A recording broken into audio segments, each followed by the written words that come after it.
Bismillahirrahmanirrahim. Assalamualaikum warahmatullahi wabarakatuh. Selamat datang di channel YouTube saya, Hesti Widianti.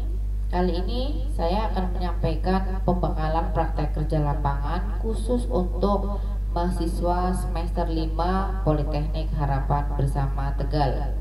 Mudah-mudahan kita semua diberikan kesehatan oleh Allah Subhanahu wa Ta'ala, sehingga bisa terus beraktivitas dan terus melaksanakan kewajiban dan beribadah seperti biasanya.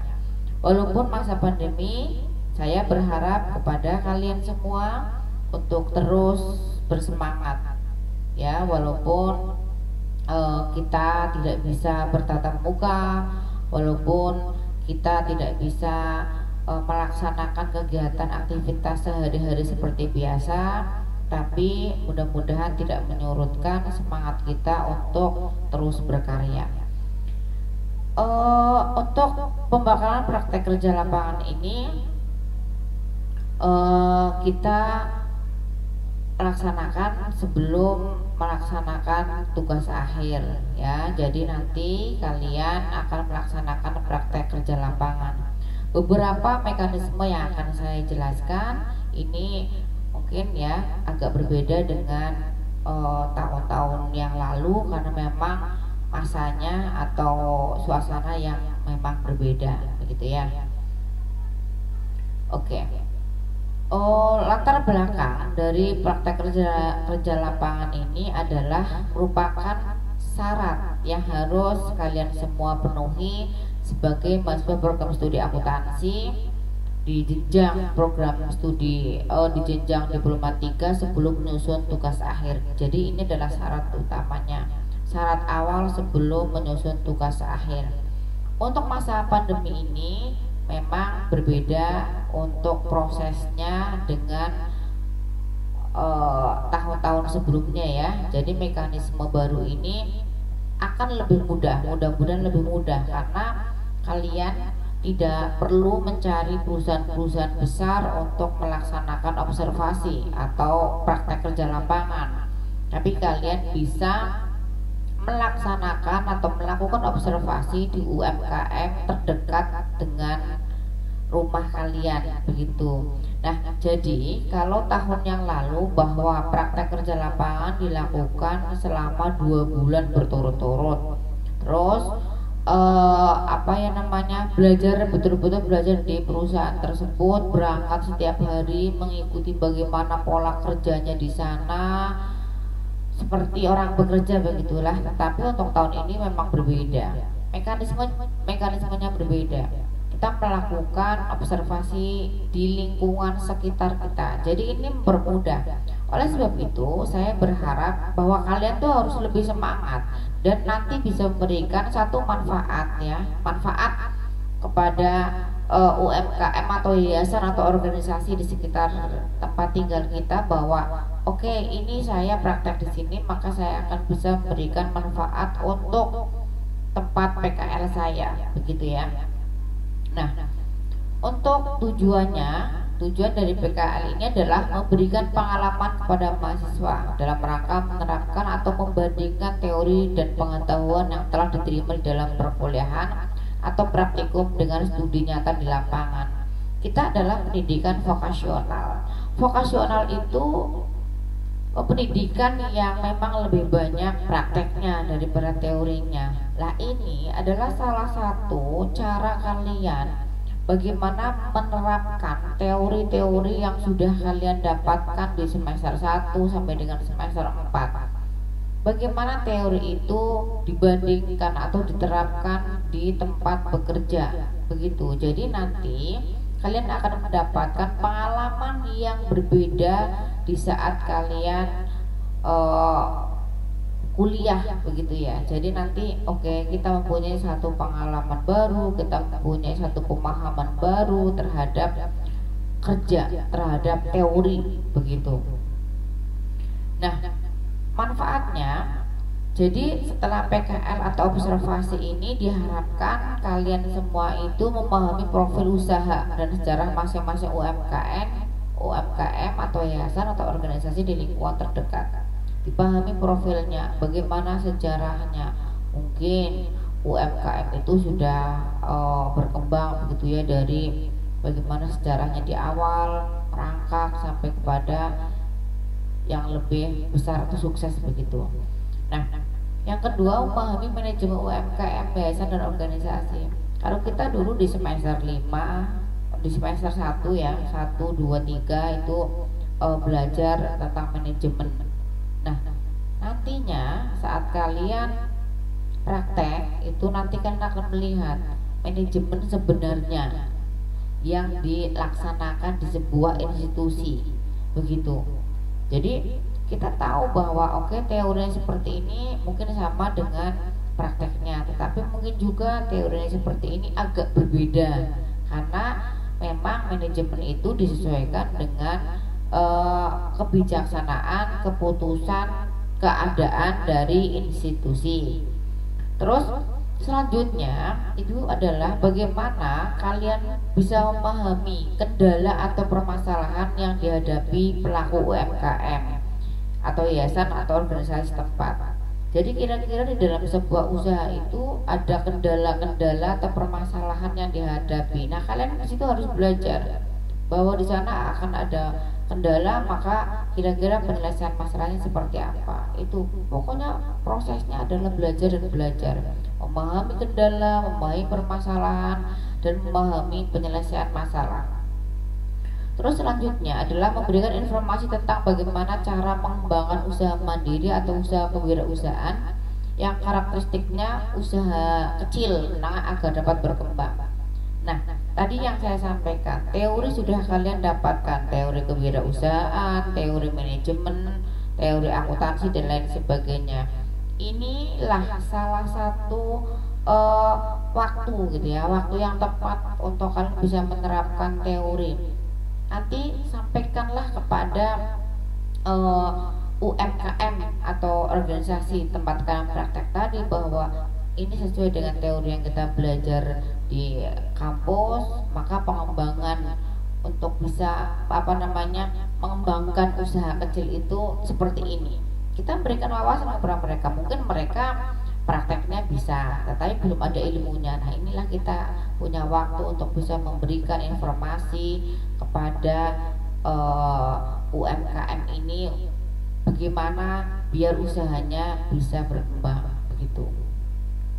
Terus persyaratannya ini sebelum kalian melaksanakan PKL itu ada beberapa syarat yang memang harus dipenuhi ya, dipenuhi agar PKL ini bisa dilaksanakan. Antara lain adalah sudah menempuh minimal 100 SKS. Insya Allah sudah ya, semester 1 sampai dengan semester 5 sudah menempuh 100 SKS ya.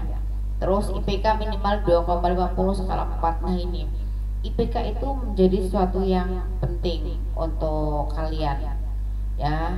Mudah-mudahan seluruh mahasiswa bimbingan saya ini semuanya IPK-nya sudah lebih dari 3. Saya berharap ini lebih dari 3 karena ini salah satu syarat ya, nantinya saat kalian akan mendaftar pekerjaan itu syaratnya dari administrasi dulu. Nah, salah satunya adalah ini, melihat IPK-nya begitu ya. Terus yang ketiga, nilai metode penelitian minimal C. Nah, ini metodenya harus C. Kenapa sih harus C minimal? Ya karena memang kita kan nanti akan menggunakan metode-metode penelitian baik itu di PKL ataupun di tugas akhir. Jadi paling tidak dengan nilai yang minimal C atau mungkin lebih baik B dan A itu kan lebih memahami bagaimana metode penelitian yang memang harus dilakukan begitu ya. Terus yang keempat, praktek kerja lapangan harus sesuai dengan bidang ilmu pada program studi yang bersangkutan ya, tidak jauh dari akuntansi. Terus yang kelima, praktek kerja lapangan dilakukan secara perseorangan atau individu ya, karena memang kondisi pandemi yang seperti ini kita menghindari kerumunan, menghindari bersinggungan dengan orang banyak dan menerapkan protokol kesehatan, maka kalian ini harus mandiri, praktek kerja lapangannya sendiri-sendiri gitu. Untuk waktu dan tempat PKL, jadi observasi ini hanya dilakukan kurang lebihnya adalah 2 minggu ya. Jadi kalian hanya melaksanakan waktunya 2 minggu. Boleh berturut-turut atau boleh menyesuaikan dengan kesepakatan antara kalian dengan tempat PKL ya, karena ini adalah observasi saja. Mungkin bisa dalam 2 minggu itu sehari berangkat, sehari tidak, sehari berangkat, sehari tidak, atau beberapa kali begitu ya. Nah, tempat PKL atau entitas ini di dekat kalian kita, jadi karena untuk mempermudah proses dari PKL ini, maka tempat PKL-nya itu yang ada di sekitar kalian masing-masing. Apa saja contohnya? UMKM lokal, boleh toko-toko, terus ada lagi home industry, boleh ya, pokoknya yang ada di sekitar kalian. Tapi jangan tokonya sendiri, toko ibune itu jangan ya, nanti PKL-nya malah jadi nggak jelas. Karena kan awal dari tujuan PKL ini kan ada manfaatnya untuk tempat PKL inilah. Kalau di tempat sendiri ya manfaatnya mungkin ada, tapi bisa dilaksanakan bisa tidak gitu ya. Jadi mohon nanti yang ada di sekitar kalian, tapi jangan punya sendiri. Terus di organisasi TPQ yang sekarang kan masih berjalan terus, TPQ ya, itu TPQ TK, SD dan lain sebagainya. Silakan Karang Taruna, BKD, itu kan banyak di desa-desa. Ada yayasan, BUMDes, ada pondok pesantren, masjid pun bisa dijadikan tempat PKL. Terus kantor kelurahan, balai desa, atau tempat lainnya yang berhubungan dengan akuntansi atau tempat kerja ya, pokoknya dicari sendiri. Nah, contohnya masjid ini apa ya Bu kira-kira? Nah, masjid ini ada kan biasanya ada takmir masjid yang mengelola kegiatan masjid. Silakan di sana, ada pengelolaan keuangan juga kan di sana kan. Nah, nanti silakan di sana bisa dijadikan tempat PKL ya. Jadi waktunya hanya 2 minggu saja, dan ini adalah contoh dari tempat PKL. Intinya yang terletak tidak jauh dari tempat tinggal kalian yang sekarang, baik itu tempat tinggal, kos, dan lain sebagainya. Terus waktu pelaksanaannya ini pengajuan surat harus dilakukan dari 20 Oktober sampai 6 November. Sudah dilakukan ya, penyerahan suratnya tanggal 13 November. Mungkin ada waktu lagi ya, bisa kalian ikuti aturannya. Pelaksanaan observasi ini perhatikan tanggal 1 sampai tanggal 15 Desember, 2 minggu tepatnya, setengah bulan ini. Terus laporan PKL-nya 15 Januari, jadi waktunya 1 bulan dari praktek ya. Nah, terus prosedur praktek kerja lapangannya ini ada 5 prosedur yang harus kalian patuhi yang tadi sudah saya sampaikan di awal ya. Dari pertama mengisi Google Form pendaftaran PKL, terus suratnya di admin, terus observasi tempat PKL, terus silahkan susun laporannya. Nanti untuk pedomannya saya akan sampaikan juga, dan nanti materi ini saya akan share di grup kalian. Terus presentasi hasil laporan observasi ini nanti kita melihat kondisi. Kalau Januari sekiranya memang sudah aman ya nanti kita bisa tatap muka, tapi kalau memang belum maka kita bisa menggunakan daring begitu. Nah, terus kegiatan selama PKL ini bagaimana? Kegiatan selama PKL ini nanti kalian bisa membuat pembukuan UMKM dengan bantuan aplikasi seperti buku kas, buku warung, akuntansi UMKM dan lain sebagainya. Ini semuanya nanti kalian bisa lihat di Google, bisa nanti di YouTube juga bisa. Jadi pembukuan ini melalui aplikasi. Mungkin kan kalau sekarang masih menggunakan banyak ya UMKM yang masih menggunakan manual, maka nanti bisa kenalkan ini dengan metode aplikasi. Terus menyusun pelaporan keuangan baik itu yayasan, masjid tadi yang saya sampaikan, masjid TPQ, SD, TK dan lain sebagainya. Yang swasta mungkin yang belum ada pelaporan keuangannya, itu silahkan nanti bisa disesuaikan ya. Terus sistem akuntansi di BUMDes, nanti kalian bisa memberikan wacana atau gambaran bagaimana ada flowchart, ada prosedur dan sebagainya. Terus merancang laporan keuangan entitas yang sesuai standar. Nah, ini waktunya kepada kalian untuk bisa memberikan kemanfaatan ilmu kalian untuk orang lain. Jadi bagaimana laporan keuangan yang sesuai standar. Mungkin banyak UMKM yang sudah menggunakan sudah membuat laporan keuangan tapi masih sederhana, masih ya yang penting ada laporannya saja, begitulah. Itu kalian sekarang punya waktu untuk memberikan saran gitu agar membuat laporan keuangan yang standar. Terus ini marketplace untuk UMKM. Jadi mungkin dulu pemasaran itu hanya menggunakan metode sederhana, metode tradisional. Kalian sekarang sampaikan bahwa kita sudah beralih pemasarannya lebih banyak menggunakan modern. Nah, bagaimana nanti kan kalian bisa memberikan masukan sarannya untuk memberikan pemahaman bahwa pemasaran modern ini ada banyak metode yang dilakukan. Boleh pakai WA, boleh. Terus bagaimana menggunakan akun media sosial, bagaimana penjualan lewat Shopee dan lain sebagainya ya, tidak hanya Shopee. Terus ada akun Tokopedia dan lain-lain. Itu coba sampaikan kepada mereka. Biar apa? Tujuannya kan biar pemasarannya lebih, ya memang kondisinya seperti ini ya, lebih luas lagi. Terus mungkin bisa meningkatkan penjualan begitu. Terus membuat rencana anggaran bagi entitas yang menjadi objek PKL. Rencana anggaran yang mungkin ini jarang dilakukan oleh UMKM kecil, home industry dan sebagainya. Nah, ini kalian bisa memberikan masukan saran terkait dengan rencana anggaran penting untuk UMKM yang akan melakukan kegiatan atau sedang atau sudah begitu. Terus selanjutnya adalah tertibnya. Tertib masa PKL ini diharapkan bahwa di sini kalian saat akan melakukan kegiatan, maka kalian harus sudah punya konsep terlebih dahulu. Ada daftar pertanyaan yang nanti akan disampaikan kepada UMKM atau yayasan atau organisasi setempat. Itu kalian sudah siapkan di awal, sudah disiapkan dari awal. Gunakan cara kerja pakai otak, jangan pakai otot gitu. Jadi jangan bolak-balik nanti aduh iya kurang pertanyaan dan lain sebagainya, jangan. Makanya harus dipersiapkan, prepare sebaik-baiknya sebelum melakukan kegiatan PKL ini.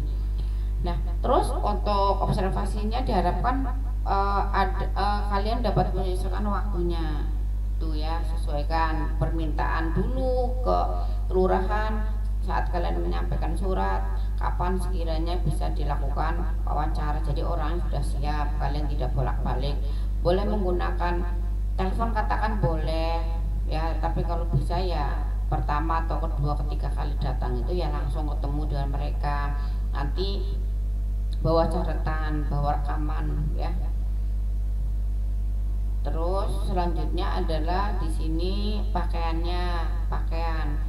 Kalau ada istilah Jawa ajiningrugo saka busono, maka memang seperti itu. Jadi orang akan melihat, memandang kita itu dilihat pertama dari pakaian yang kita gunakan. Jadi tolong saat kalian PKL, kalian wajib berpakaian rapi, bersih, sopan, menggunakan jas alamater. Jangan lupa jas alamater tidak boleh dilupakan karena ini identitas diri. Terus segala peralatan ATK itu dipersiapkan. Dalam observasi ini ada map yang memang disiapkan, rekaman dan sebagainya, tolong disiapkan dari awal. Terus ini tidak boleh memaksa, disesuaikan saja. Kita butuh kok ya, kita harus sesuaikan dengan kesepakatan di awal. Oleh memang mereka tidak mau karena memang katakan laporan keuangan tidak boleh dipublish, ya kita ikuti saja begitu ya. Itu yang bisa saya sampaikan. Kalau ada pertanyaan silahkan untuk komen atau boleh mahasiswa politeknik ya semester 5 boleh nanti bertanya lebih lanjut lagi via Japri atau grup WA yang sudah kita buat bersama. Mudah-mudahan ada manfaatnya dan saya berharap kalian tetap semangat, tetap bersyukur, dan lagi jangan lupa bahagia. Terima kasih, saya akhiri. Wassalamualaikum warahmatullahi wabarakatuh.